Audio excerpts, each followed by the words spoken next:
Update lang tayo mga Lodi dito sa Mnemonix coin. So, eto na. Ngayon, 5 hours ago, galing sa Mnemonix. So, nag-grant sila syempre ng initial offering dun sa Gate.io. Okay? Ngayon, ang nilagay lang nila na parang maximum 70,000 USDT. So, yun yung kung in-expect nila siguro na max na mag-invest dun sa project. Pero ang after, sabi niya dito, in just 1 hour, nakapag-raise sila ng $62,781,000,000. Okay? Ngayon, after, eto pa maganda, tuloy-tuloy pa rin. Ngayon, after 6 to 5 hours, from 62 million, pumunta ng 117 million. Tandaan nyo mga Lodi, eto ay meme coin. Okay? Bullish to kasi syempre, lalaki pa naman ng naglagay o sumuporta dito sa project. Di natin alam kung syempre yung team, baka itong team na to is kilala din ng mga insider, na yung mga whale, kaya sila nag-invest kasi alam nila may capacity yung mga team na to na kayang gumawa ng project na maayos. 'Di ba? Hindi mo ina-expect yan na ganyan. Alam mo, ang tinaso 167,701%.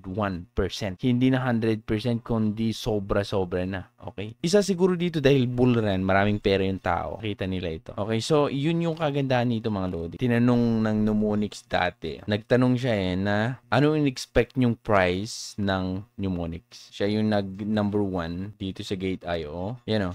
Nagtanong siya, what's your price prediction for Mnemonix coin? Huwag tayo mag-expect masyado. Pero bullish na ako dito pa lang sa mga taong naglagay ng kanilang pera para bumili sa initial pa lang. Okay, para bumili dun sa token. So, ayan yung good news dito sa Mnemonix mga Lodi. Sana itong Mnemonix maayos, okay, yung listing. Para pumaldo naman yung sumuporta. Kasi maraming nag-give up dito dahil nga sinasabi na hindi natupad yung promise nila na pag maabot yung 1 million, ganun-ganun ata. Nakalimutan ko yung sabi nila. Pero sa akin kasi, pag i-check mo yung pinapagawa nila, hindi naman siya mahirap eh. Hindi katulad ng baka ang dami-daming transaction, ganito, dapat araw-araw andun ka. Eto hindi eh. Kung gusto mo lang talaga i-grind, talagang tutukan mo, naka-open lang yan. Okay, kasi kailangan mong kolektahin yung mga points mo. Okay, pero hindi ganun kahirap yung kanilang pinapagawa. Sa tingin ko lang, ang aking opinion is bullish ako dito. Base, okay, dun sa team at base dun sa mga nag-invest sa initial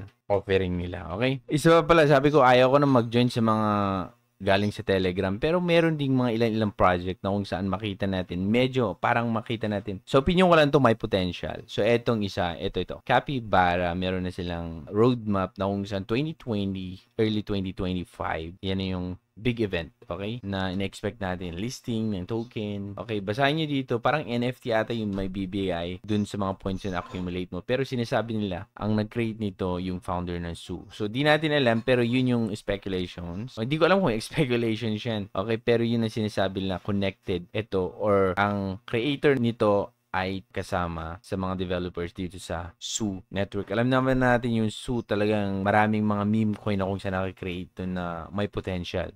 So, nasa sa inyo yan, Capybara on Zoo kung gusto niyo i-grind din ito mga Lodi, okay?